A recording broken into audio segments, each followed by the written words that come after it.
शांति। आज 22 अक्टूबर 2024 के बाबा के अनमोल मधुर महावाक्य सुनेंगे।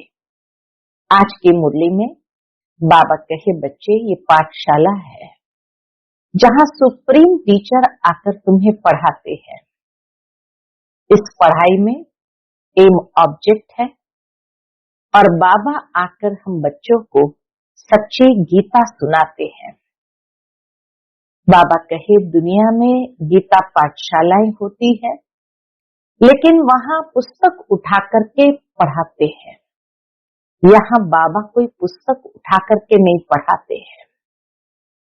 बाबा की पढ़ाई बहुत ऊंचे से ऊंची है। साथ ही बाबा कहे, वहां कोई एम ऑब्जेक्ट भी नहीं है।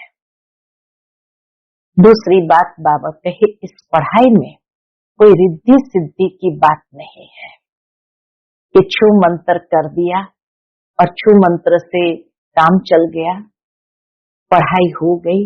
नहीं, बाबा कहे पढ़ाई में कभी छू मंत्र की बातें नहीं होती है।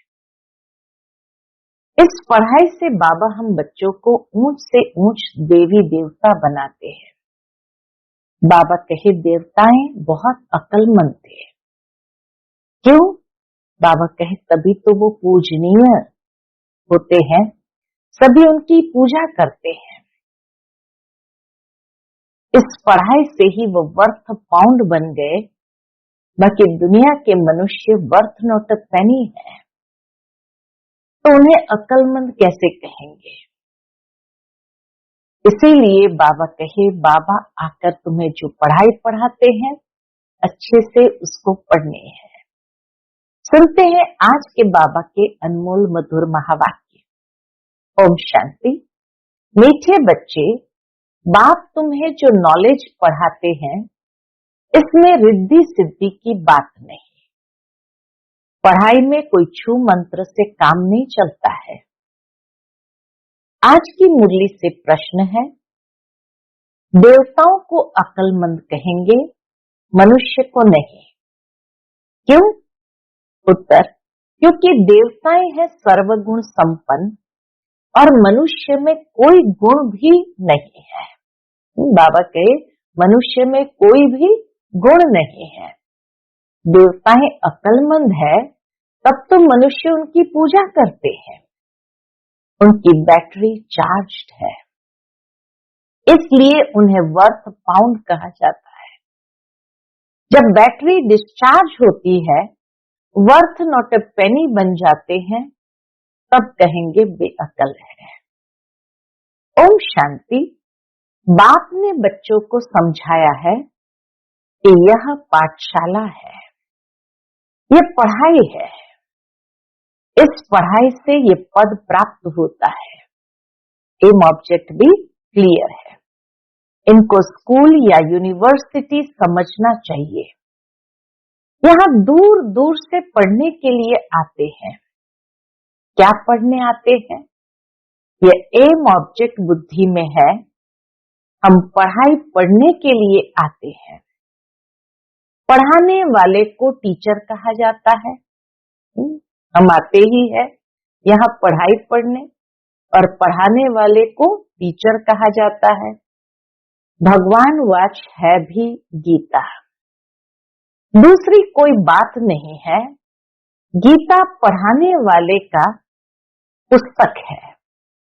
उन गीता पाठशालाओं में पढ़ाने वाले के पास भी पुस्तक है, परंतु पुस्तक आदि कोई पढ़ाते नहीं है। गीता कोई हाथ में नहीं है। यह तो भगवान वाच है। मनुष्य को भगवान नहीं कहा जाता। भगवान ऊंच से ऊंच है एक। मूल वतन, सूक्ष्म वतन, स्थूल वतन, यह है सारी यूनिवर्स। सारा यूनिवर्स में 3 लोक आ जाते हैं। खेल कोई सूक्ष्म वतन व मूल वतन में नहीं चलता है। नाटक यहाँ ही चलता है। 84 का चक्र भी यहाँ है। इनको ही कहा जाता है 84 के चक्र का नाटक। बाबा कहे, इनको ही कहा जाता है 84 के चक्र का नाटक, ये बना बनाया खेल है।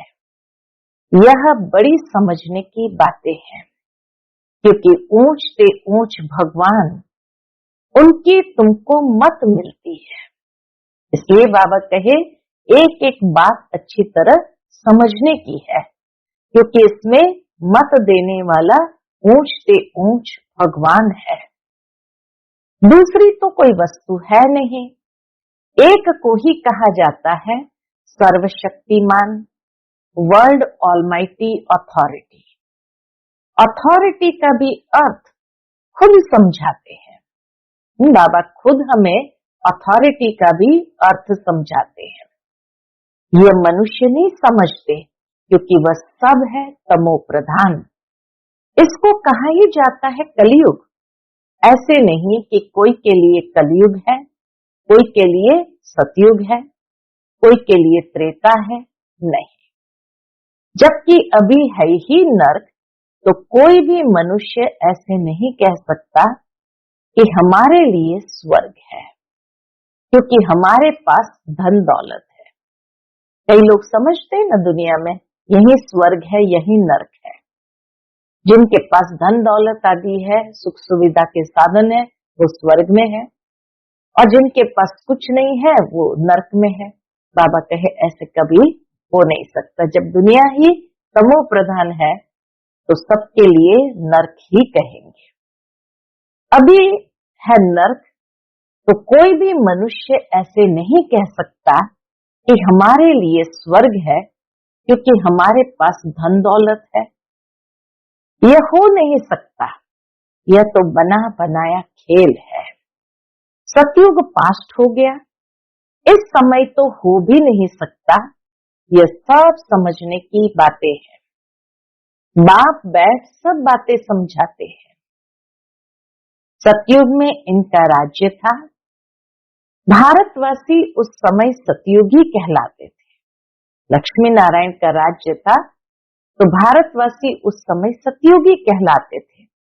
अभी जरूर कलयुगी कहलाएंगे। सतयुगी थे तो उनको स्वर्ग कहा जाता था। ऐसे नहीं कि नर्क को भी स्वर्ग कहेंगे। मनुष्य की तो अपनी अपनी मत है। दुनिया में गाइड करने वाला कोई है नहीं, तो मनुष्य की तो अपनी अपनी मत है। धन का सुख है तो अपने को स्वर्ग में समझते हैं। मेरे पास तो बहुत संपत्ति है, इसलिए मैं स्वर्ग में हूं। परंतु विवेक कहता है कि नहीं, यह तो है ही नर्क। भल किसके पास 10-20 लाख हो, परंतु यह है ही रोगी दुनिया। सतयुग को कहेंगे निरोगी दुनिया। दुनिया यही है। सतयुग में इनको योगी दुनिया कहेंगे, कलयुग को भोगी दुनिया कहेंगे। बाबा कहे सतयुग में इनको योगी दुनिया कहेंगे। भले वहां योग लगाने वाले नहीं होते देवता, लेकिन योग से ऐसे बने हैं, इसलिए उस दुनिया को भी कहा जाता है योगी दुनिया। तो सतयुग में इनको योगी दुनिया कहेंगे। कलयुग को भोगी दुनिया कहा जाता है, क्योंकि सब भोग विलास में है। वहां है योगी, क्योंकि विकार का भोग विलास नहीं होता। योग बल के प्रयोग से पैदा हुए, इसलिए उसको योगी दुनिया कहा जाता है। बाकी ऐसे नहीं वहां कोई बाबा के साथ योग लगाते हैं। योग से पैदाइश है। तो यह स्कूल है, इसमें शक्ति की बात नहीं। टीचर शक्ति दिखलाते हैं क्या? एम ऑब्जेक्ट रहता है, हम फलाना बनेंगे। तुम इस पढ़ाई से मनुष्य से देवता बनते हो। ऐसे नहीं कोई जादू छू मंत्र व रिद्धि सिद्धि की बात है। यह तो स्कूल है। स्कूल में रिद्धि सिद्धि की बात होती ही नहीं है। बाबा कहे दुनिया में भी कोई स्कूल हो, स्कूल में रिद्धि सिद्धि की बात होती है क्या? पढ़कर कोई डॉक्टर कोई बैरिस्टर बनता है। यह लक्ष्मी नारायण भी मनुष्य है, परंतु पवित्र थे। इसलिए उन्हों को देवी देवता कहा जाता है। पवित्र जरूर बनना है, यह है ही पतित पुरानी दुनिया। मनुष्य तो समझते हैं पुरानी दुनिया होने में लाखों वर्ष पड़े हैं। अभी तो शुरुआत है, पुरानी दुनिया होने में तो लाखों वर्ष पड़े हैं। कलयुग के बाद ही सतयुग आएगा। अभी तुम हो संगम पर, इस संगम का किसको भी पता नहीं है। सतयुग को लाखों वर्ष दे देते हैं। यह बातें बाप आकर समझाते हैं। उनको कहा जाता है सुप्रीम सोल। आत्माओं के बाप को बाबा कहेंगे, दूसरा कोई नाम होता नहीं। बाबा का नाम है शिव। शिव के मंदिर में भी जाते हैं। परमात्मा शिव को निराकार ही कहा जाता है। उनका मनुष्य शरीर नहीं है। तुम आत्माएं यहाँ पाठ बजाने आती हो तब तुमको मनुष्य शरीर मिलता है। वह है शिव, तुम हो शालिग्राम। शिव और शालिग्राम की पूजा भी होती है क्योंकि चैतन्य होकर के गए हैं, कुछ करके गए हैं। शालिग्राम और शिव कुछ करके गए हैं, तब तो उनका नामाचार गाया जाता है। शिव के साथ शालिग्रामों की पूजा होती है। बाबा कहे जरूर कुछ करके गए हैं, तब तो इनका नामाचार गाया जाता है अथवा पूजे जाते हैं। आगे जन्म का तो किसको पता नहीं है। इस जन्म में तो गायन करते हैं, देवी देवताओं को पूजते हैं। इस जन्म में तो बहुत लीडर्स भी बन गए हैं। इस जन्म में देखो तो बहुत लीडर्स भी बन गए हैं, जो अच्छे अच्छे साधु संत आदि होकर गए हैं। उनकी स्टैंप भी बनाते हैं नामाचार के लिए। यहाँ फिर सबसे बड़ा नाम किसका गाया जाए? सबसे बड़े से बड़ा कौन है? ऊंच से ऊंच एक भगवान ही है। वह है निराकार और उनकी महिमा बिल्कुल अलग है। देवताओं की महिमा अलग है, मनुष्य की अलग है। मनुष्य को देवता नहीं कह सकते हैं। देवताओं में सर्वगुण थे, लक्ष्मी नारायण होकर गए हैं ना। वे पवित्र थे, विश्व के मालिक थे। उनकी पूजा भी करते हैं क्योंकि पवित्र पूज्य है। अपवित्र को पूज्य नहीं कहेंगे।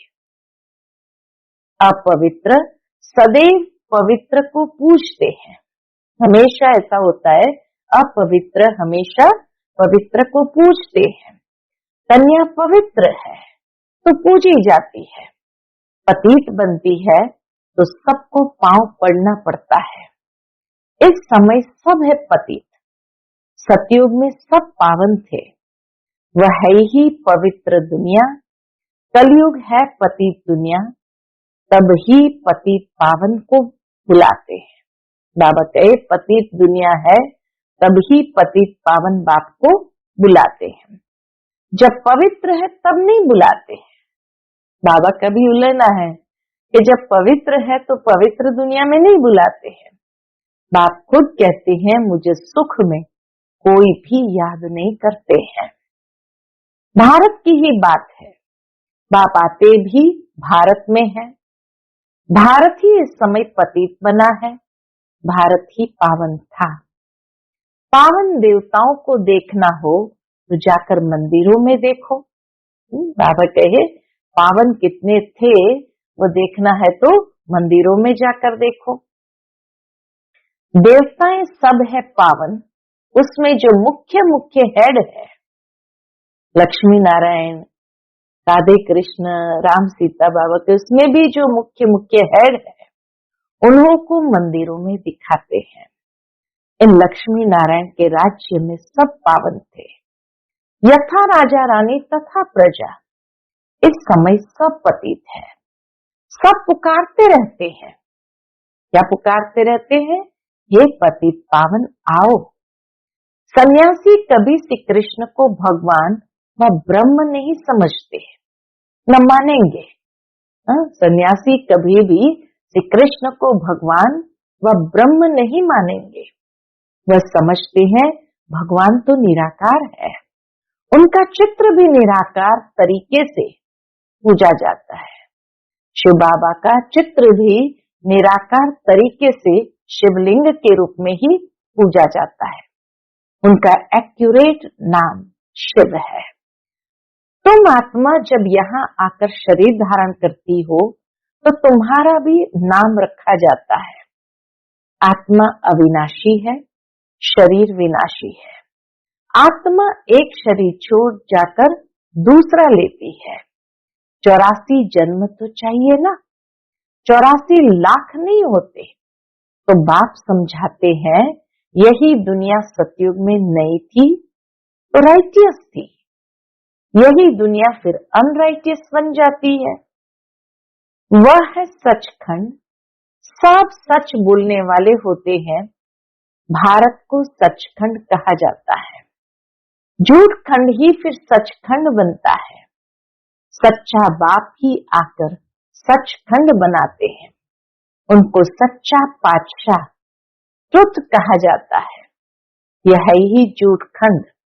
मनुष्य जो कहते हैं वह है झूठ। सेंसिबल बुद्धि है देवताएं। बाबा कहे सेंसिबल बुद्धि है देवताएं। उन्हों को मनुष्य पूछते हैं।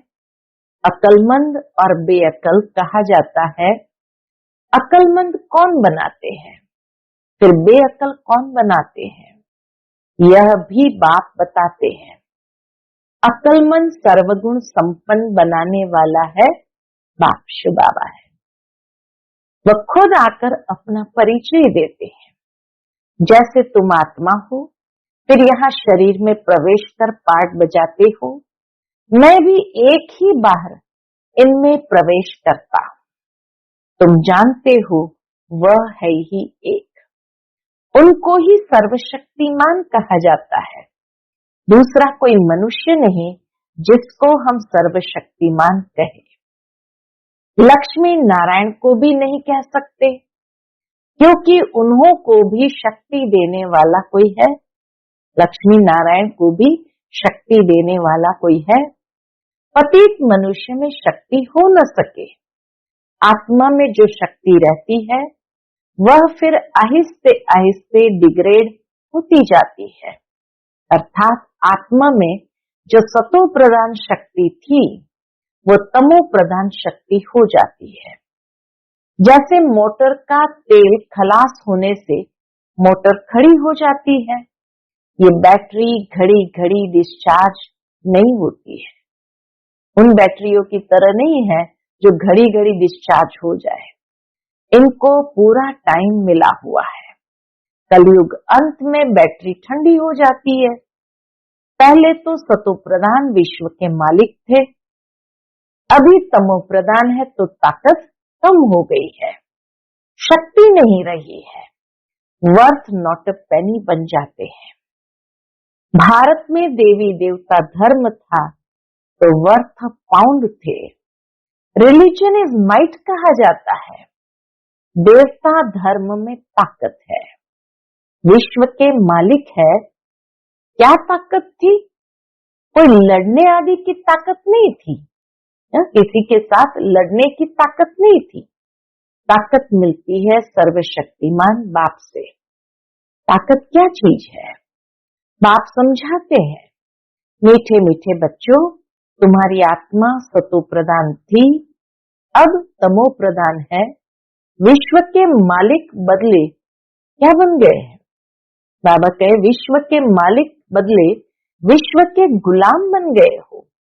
बाप समझाते हैं, यह 5 विकार रूपी रावण तुम्हारी सारी ताकत छीन लेते हैं, इसलिए भारतवासी कंगाल बन पड़े हैं। ऐसे मत समझो, साइंस वालों में बहुत ताकत है। कितनी अच्छी बात बाबा कहते, ऐसे मत समझो साइंस वालों में बहुत ताकत है। वह ताकत नहीं है। किसी को मारने की ताकत हो उसको ताकत नहीं कहेंगे। ये रूहानी ताकत है। शिव बाबा जो हमें देते हैं वो रूहानी ताकत देते, किसी से लड़ाई करने की नहीं। जो सर्वशक्तिमान बाप से योग लगाने से मिलती है, साइंस और साइलेंस की इस समय जैसे लड़ाई है। तुम साइलेंस में जाते हो, उनका तुमको बल मिलता है। साइलेंस में बैठते उनका ही बल मिल रहा है। साइलेंस का बल लेकर तुम साइलेंस दुनिया में चले जाते हैं, जाएंगे परम धाम, एकदम साइलेंस की दुनिया में चले जाएंगे। बाप को याद कर अपने को शरीर से डिटैच कर देते हो। भक्ति मार्ग में भगवान के पास जाने के लिए तुमने बहुत माथा मारा है। तरस आता है बाबा को भी कि तुमने बहुत माथा मारा है, परंतु नहीं जा सके। क्यों? क्योंकि बाबा कहे सर्वव्यापी कहने के कारण, सर्वव्यापी कहने के कारण रास्ता मिलता ही नहीं। तमो प्रधान बन गए हैं। तो ये पढ़ाई है, पढ़ाई को शक्ति नहीं कहेंगे। बाप कहते हैं पहले तो पवित्र बनो और फिर सृष्टि का चक्र कैसे फिरता है उनकी नॉलेज समझो। नॉलेजफुल तो बाप ही है, इसमें शक्ति की बात नहीं। बच्चों को ये पता नहीं है कि सृष्टि चक्र कैसे फिरता है। तुम एक्टर्स पार्टधारी हो ना, ये बेहद का ड्रामा है। आगे मनुष्य का नाटक चलता था, उसमें अदली बदली हो सकती थी। दुनिया के नाटक जो भी होते उसमें अदली बदली हो सकती है। अभी तो फिर बाइस्कोप बने हैं। बाप को भी बाइस्कोप का मिसाल दे समझाना सहज होता है। वो छोटा बाइस्कोप, यह है बड़ा। नाटक में एक्टर्स आदि को चेंज कर सकते हैं। यह तो अनादि ड्रामा है, इसमें चेंज नहीं हो सकती। एक बार जो शूट हुआ वह फिर बदल नहीं सकता है। ये सारी दुनिया बेहद का बाइस्कोप है। शक्ति की कोई बात ही नहीं। अम्बा को शक्ति कहते हैं, परंतु फिर भी नाम तो है। उनको अम्बा क्यों कहते हैं? क्या करके गई है? अभी तुम समझते हो कि ऊंच से ऊंच है अम्बा और लक्ष्मी। ऊंच से ऊंच है अम्बा और लक्ष्मी। अम्बा ही फिर लक्ष्मी बनती है। यह भी तुम बच्चे ही समझते हो। तुम नॉलेजफुल भी बनते हो और तुमको पवित्रता भी सिखलाते हैं। वह पवित्रता आधा कल्प चलती है, फिर बाप ही आकर पवित्रता का रास्ता बताते हैं। उनको बुलाते ही इस समय के लिए है कि आकर रास्ता बताओ और फिर गाइड भी बनो। वह है परमात्मा। सुप्रीम की पढ़ाई से आत्मा सुप्रीम बनती है। सुप्रीम पवित्र को कहा जाता है। अभी तो पतित हो, बाप तो एवर पावन है। फर्क है ना, वह एवर पावन ही जब आकर सबको वर्षा दे और सिखलाए, इसमें खुद आकर बतलाते हैं कि मैं तुम्हारा बाप हूं। मुझे रथ तो जरूर चाहिए, नहीं तो आत्मा बोले कैसे। रथ भी मशहूर है, गाते हैं भाग्यशाली रथ। तो भाग्यशाली रथ है मनुष्य का, घोड़े गाड़ी की बात नहीं। भाग्यशाली रथ है मनुष्य का, इसमें घोड़े गाड़ी की बात ही नहीं। मनुष्य का ही रथ चाहिए। भगवान को भी मनुष्य का ही रथ चाहिए, जो मनुष्य को बैठ समझाए। उन्होंने फिर घोड़े गाड़ी बैठ दिखा दी है। भाग्यशाली रथ मनुष्य को कहा जाता है। यहाँ तो कोई कोई जानवर की भी बहुत अच्छी सेवा होती है, जो मनुष्य की भी नहीं होती। कुत्ते को कितना प्यार करते हैं, घोड़े को, गाय को भी प्यार करते हैं। कुत्तों की एग्जीबिशन लगती है, ये सब वहां होते नहीं। लक्ष्मी नारायण कुत्ते पालते होंगे क्या? पूछते बाबा, लक्ष्मी नारायण कुत्ते पालते होंगे क्या? वहां जरूरत ही नहीं। अभी तुम बच्चे जानते हो कि इस समय के मनुष्य सब तमो प्रधान बुद्धि है। उन्हें सतो प्रधान बनाना है। वहां तो घोड़े आदि ऐसे नहीं होते जो मनुष्य कोई उनकी सेवा करे। तो बाप समझाते हैं, तुम्हारी हालत देखो क्या हो गई है, घोड़ों की भी सेवा करनी पड़ती है। रावण ने यह हालत कर दी है, ये तुम्हारा दुश्मन है, परंतु तुमको पता नहीं है कि इस दुश्मन का जन्म कब होता है। शिव के जन्म का भी पता नहीं है, तो रावण के जन्म का भी पता नहीं है। बाप बतलाते हैं, त्रेता के अंत और द्वापर के आदि में रावण आते हैं, उनको 10 शीश क्यों दिए हैं, हर वर्ष क्यों जलाते हैं, यह भी कोई जानते नहीं। अभी तुम मनुष्य से देवता बनने के लिए पढ़ते हो, जो पढ़ते नहीं वह देवता बन न सके। वह फिर आएंगे तब जब रावण राज्य शुरू होगा। अभी तुम जानते हो हम देवता धर्म के थे, अब फिर सैपलिंग लग रहा है। बाप कहते हैं मैं हर 5000 वर्ष बाद तुमको आकर ऐसे पढ़ाता हूँ। इस समय सारे सृष्टि का झाड़ पुराना है, नया जब था तो एक ही देवता धर्म था, फिर धीरे धीरे नीचे उतरते हैं। बाप तुम्हें 84 जन्मों का हिसाब बताते हैं, क्योंकि बाप नॉलेजफुल है ना, इसीलिए सारा हिसाब समझाया जाता है। अच्छा, मीठे मीठे सिकिलते बच्चों प्रति माता पिता बाप दादा का याद प्यार और गुड मॉर्निंग। रूहानी बाप की रूहानी बच्चों को नमस्ते। हम सभी रूहानी बच्चों की रूहानी माता पिता बाप दादा को याद प्यार, गुड मॉर्निंग और नमस्ते नमस्ते। शुक्रिया बाबा, शुक्रिया। आज की मुरली से धारणा के लिए मुख्य सार है, पहली पॉइंट, साइलेंस का बल जमा करना है। साइलेंस बल से साइलेंस दुनिया में जाना है। बाप की याद से ताकत लेकर गुलामी से छूटना है, मालिक बनना है। दूसरी पॉइंट, सुप्रीम की पढ़ाई पढ़कर आत्मा को सुप्रीम बनाना है। पवित्रता के ही रास्ते पर चल, पवित्र बनकर दूसरों को बनाना है, गाइड बनना है।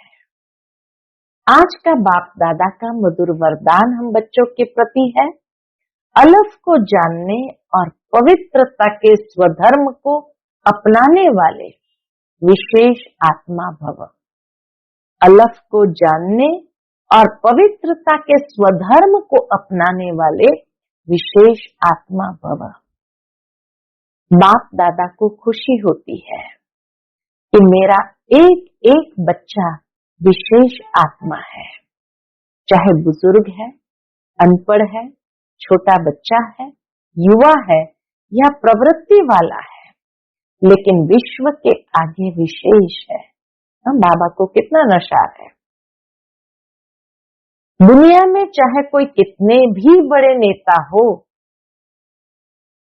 अभिनेता हो, वैज्ञानिक हो, लेकिन अलफ को नहीं जाना तो क्या जाना। आप निश्चय बुद्धि हो, फलक से कहते हो कि तुम ढूंढते रहो, हमने तो पा लिया। प्रवृत्ति में रहते पवित्रता के स्वधर्म को अपना लिया तो पवित्र आत्मा विशेष आत्मा बन गए। आज का स्लोगन है, जो सदा खुशहाल रहते हैं वही स्वयं को और सर्व को प्रिय लगते हैं। जो सदा खुशहाल रहते हैं वही स्वयं को और सर्व को प्रिय लगते हैं। स्वयं को भी लगते हैं और सर्व को भी लगते हैं। अच्छा, ओम शांति।